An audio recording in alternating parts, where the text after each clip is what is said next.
मेरा नाम कविता है। उम्र 28 साल। मेरा रंग थोड़ा सांवला है, लेकिन मुझे लगता है कि यही रंग मुझे और भी आकर्षक बनाता है। मेरी काया सुडौल है और मैं अपने शरीर पे गर्व करती हूँ। मुझे मालिश करवाने का बहुत शौक है। तब तक मैं कई लोगों से मालिश करवाई है, कभी सैलून में, कभी घर पे, कभी दोस्तों के ज़रिए। मैं हमेशा नए-नए बहाने ढूँढते रहती हूँ, ताकि कोई मेरे शरीर को छू सके, दबा सके, मालिश कर सके और मुझे वह सुकून मिल सके। यह कहानी उस गर्मी की है। गर्मी की छुट्टियां शुरू हो चुकी थी और मैंने ठान लिया था कि मैं तैराकी सीखूंगी। मेरे घर से ज़्यादा दूर नहीं, जयपुर का एक बड़ा स्टेडियम है। वहाँ क्रिकेटर, बैडमिंटन जैसे कई खेल होते हैं और वहीं एक बड़ा स्विमिंग पूल भी है। मुझे पता था कि वहाँ तैराकी की क्लासेस भी चलती है। मुझे तैराकी सीखने की असल बहुत ज़रूरत नहीं थी, लेकिन पूल का पानी, वहाँ का माहौल और सबसे ज़रूरी वहाँ के कोच और सदस्य, सब कुछ देखने की इच्छा थी। एक शाम 5 बजे मैं स्टेडियम की ओर निकली। मैंने सादा सफ़ेद टी शर्ट और जीन्स पहनी थी, लेकिन टी शर्ट जानबूझकर टाइट और गहरी नेक वाली चुनी थी। चलते वक्त रास्ते में लोग मेरी ओर बार बार देखते। मुझे यह अच्छा लगता है। मुझे पता है कि मेरा शरीर कितना आकर्षक है और मैं इसे दिखाने में कभी संकोच नहीं करती।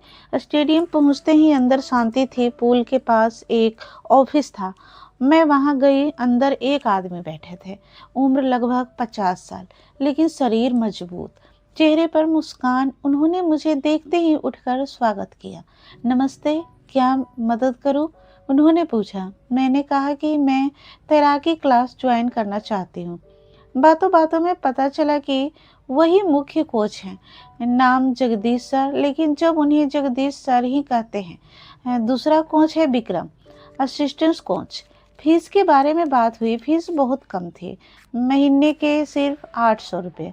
मैं तुरंत तैयार हो गई। मैंने पूछा, सर क्लास किस समय होती है?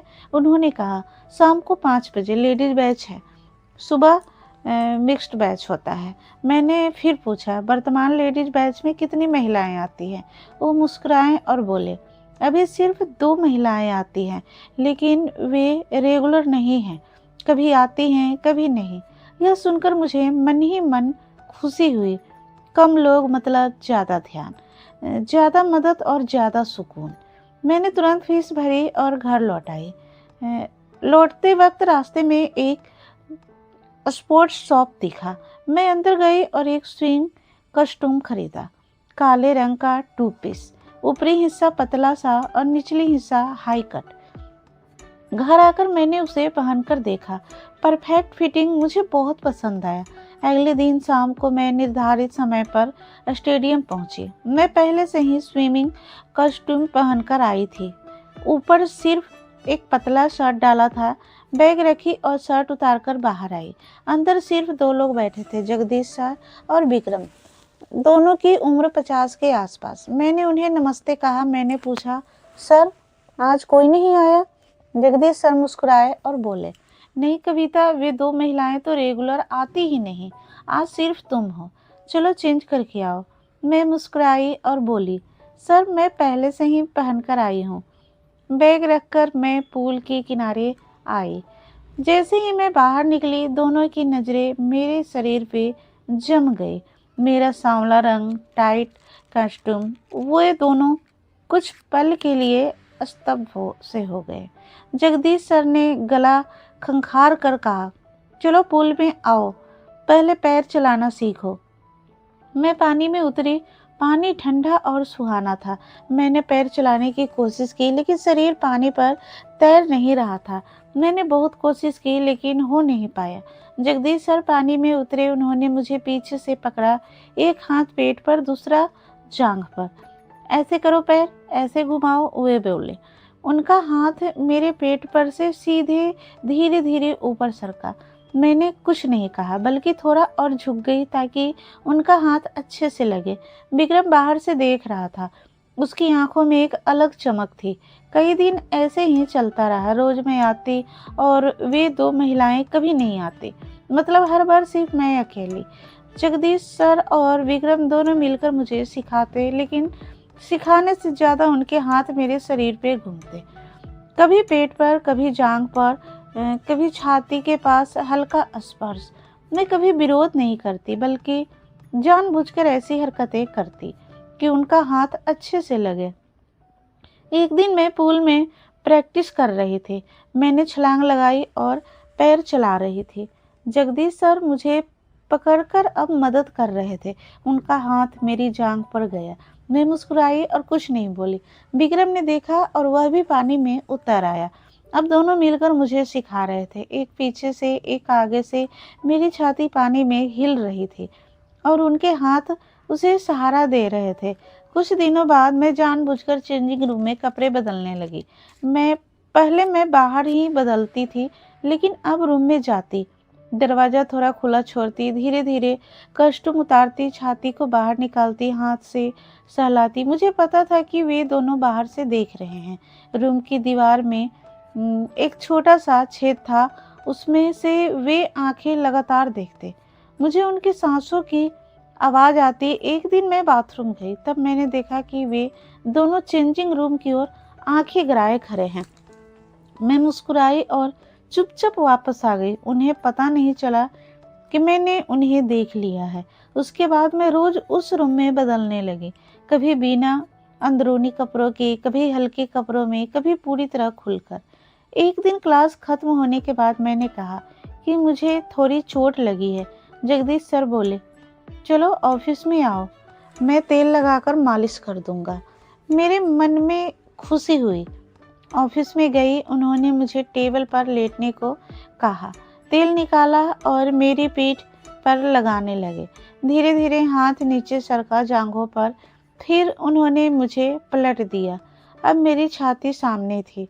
उन्होंने तेल लगाया और जोर से दबाने लगे। मैंने नाटक किया, सर आप यह क्या कर रहे हैं, यह ठीक नहीं है। लेकिन मैंने शरीर आगे कर दिया। वे मुस्कुराए और बोले, यह तो मालिश है, आराम मिलेगा। फिर विक्रम भी अंदर आ गया। अब दोनों मिलकर मालिश करने लगे।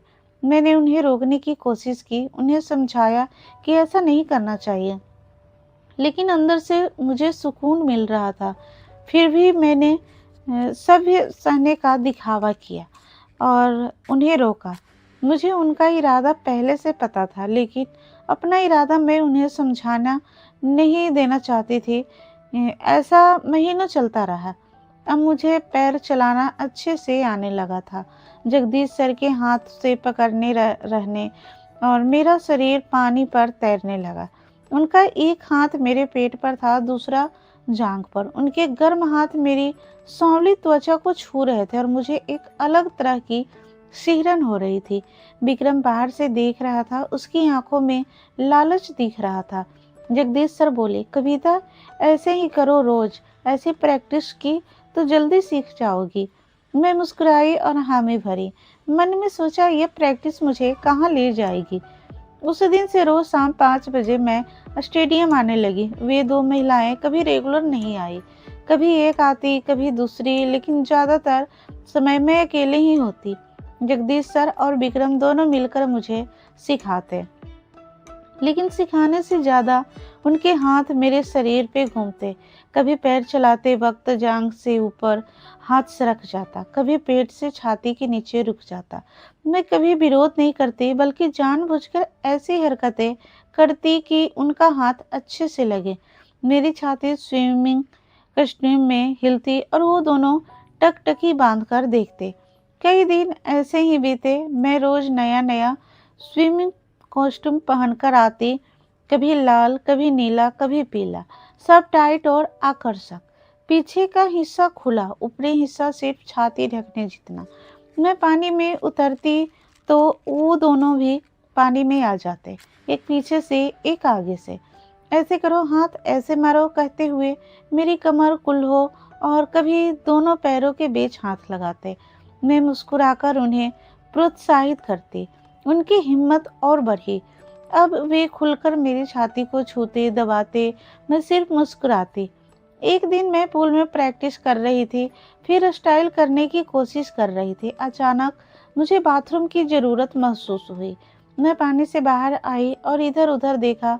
जगदीश सर और विक्रम कहीं नहीं दिखे। मैं लेडी चेंजिंग रूम की ओर गई। दरवाज़ा खुला था और मैं अंदर गई और देखा तो वो दोनों दीवार से कान लगाए या छेद से आंखें गड़ाए अंदर झांक रहे थे। अंदर भी दो महिलाएं कपड़े बदल रही थी। मैं चुपचाप पीछे हटी, अपना काम निपटाया और बाहर आ गई। उन्हें पता नहीं चला कि मैंने उन्हें देख लिया है। थोड़ी देर बाद वे दो महिलाएं बाहर आई। उनके पीछे जगदीश सर और विक्रम। मुस्कुराते हुए उनके चेहरे पर संतोष था। मैं मन ही मन मुस्कुराई और दिमाग में एक विचार आया, अगर मैं भी रोज इस रूम में कपड़े बदलूं तो उन्हें मेरा पूरा शरीर देखने को मिलेगा ना। यह सोचते ही मेरे शरीर में एक अलग उत्तेजना दौड़ गई। उस दिन से मैं चेंजिंग रूम में जाकर कपड़े बदलने लगी।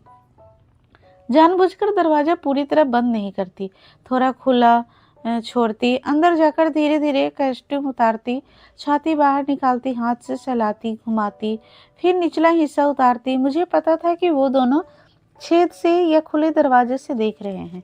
उनकी सांसों की आवाज़ आती। कभी कभी मैं जानबूझकर आईने के सामने खड़ी हो जाती और खुद को देखने की नाटक करती, फिर करती रही, लेकिन असल में उन्हें प्रदर्शन देती। कई दिन ऐसे ही चले। मैं रोज कुछ नया करती, कभी बिना अंदरूनी कपड़ों के, कभी हल्के कपड़ों में, कभी पूरी तरह खुलकर घूमती। वे दोनों दिन व दिन ज्यादा उत्साहित होते जाते। उनके स्पर्श में ज्यादा जोर आने लगा। फूल में वे अब खुलकर मेरी छाती दबाते, जांघों पर थपथपाते। मैं सिर्फ मुस्कुराती और कहती, सर ऐसा मत करो, लेकिन शरीर आगे कर देती। एक दिन वो दो महिलाएं नहीं आई, मैं अकेली थी। मैं पूल में प्रैक्टिस कर रही थी। मैंने छलांग लगाई और पानी में गई। अचानक मेरे पैरों में तेज दर्द हुआ, क्रैम्प आ गया। मैं चीखी। जगदीश सर तुरंत पानी में कूद पड़े। उन्होंने मुझे गोद में उठाया और बाहर निकाला। क्या हुआ कविता? उन्होंने चिंता से पूछा। मैंने पैर दिखाया। विक्रम ने भी मदद की और मुझे ऑफिस रूम में ले गए। मुझे सोफे पर लिटाया। जगदीश सर बोले, चिंता मत करो, मैं तेल लगाकर मालिश कर दूंगा, तुरंत आराम मिलेगा। उन्होंने विक्रम से कहा, अलमारी से तेल की बोतल लाओ। विक्रम ने बोतल लाई। जगदीश सर ने मेरे पैर पे तेल लगाया और मालिश शुरू की। धीरे धीरे हाथ ऊपर सरका, जांघों पर, फिर और ऊपर। मैंने आंखें बंद कर ली। फिर उन्होंने मेरी कॉस्ट्यूम ऊपर की और छाती को छुआ, जोर से दबाया। मैंने नाटक किया, सर आप यह क्या कर रहे हैं? वो मुस्कुराए और बोले, वही जो करना चाहिए, तुम शांत रहो, आराम मिलेगा। मैंने फिर कहा, सर ऐसा नहीं करना, लेकिन मेरा स्वर कमजोर था। मुझे पता था कि आज उनका पूरा कार्यक्रम शुरू होने वाला है। मुझे बहुत मजा आ रहा था। मैं ऊपर से विरोध दिखाती, लेकिन शरीर आगे करती। उस दिन से सब कुछ बदल गया। मैं स्टेडियम आने के लिए बेताब रहने लगी। रोज शाम में तैयार होकर निकलती, नया कॉस्ट्यूम, कभी पिकनी स्टाइल, कभी वन पीस, लेकिन इतना टाइट कि शरीर की हर आकृति उभर आए। घर पे आईने के सामने खड़ी होकर खुद को निहारती और सोचती, आज कौन सा नया अनुभव होगा। अगले दिन मैं पहुंचती तो पूल एकदम खाली, सिर्फ जगदीश सर और विक्रम। मैं मुस्कुराते हुए अंदर आई। सर आज तो वो महिलाएं आएंगी ना? मैंने चिढ़ाते हुए पूछा। जगदीश सर हंसे। वे कभी आती ही नहीं, अब सिर्फ तुम ही हमारी शिष्या हो। मैं मन में हंसी, शिष्या या रानी? मैं चेंजिंग रूम में गई, जानबूझकर दरवाजा आधा खुला छोड़ा। धीरे धीरे कॉस्ट्यूम पहना, आज लाल रंग का, पीछे सिर्फ 2 डोरियों से बंधा। छाती का हिस्सा इतना गहरा कि सब कुछ लगभग दिख रहा था। मैं आईने के सामने खड़ी हुई, शरीर हिलाया, सहलाया। मुझे पता था कि वे दोनों छेद से देख रहे हैं।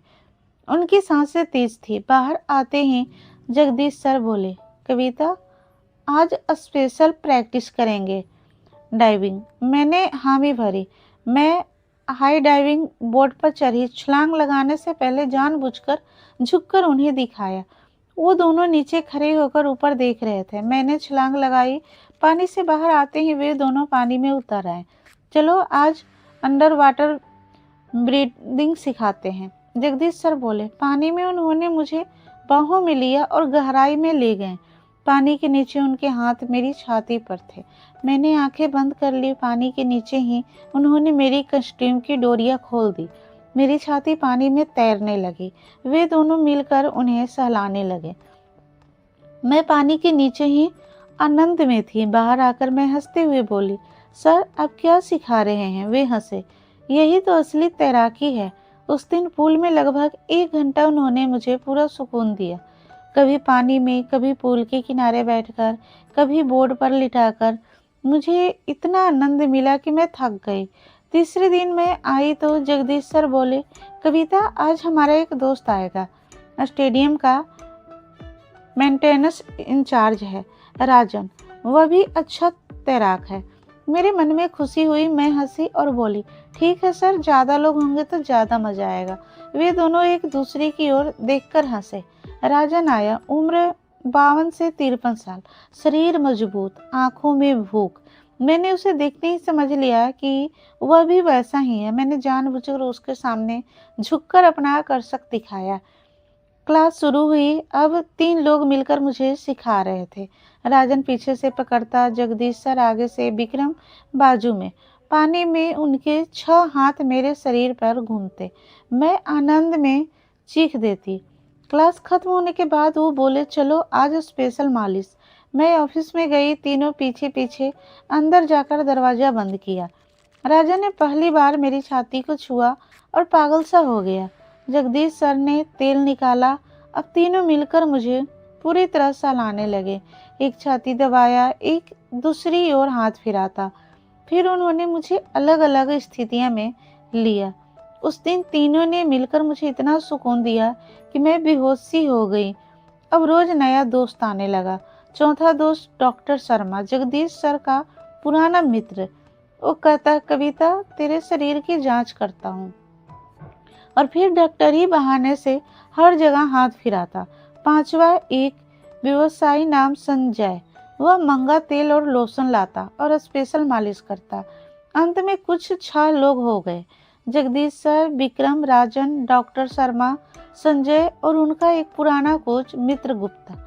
अब 50 से ऊपर, लेकिन मजबूत और उत्साही। अब क्लास सिर्फ बहाना था। मैं आते ही पूल बंद कर देते।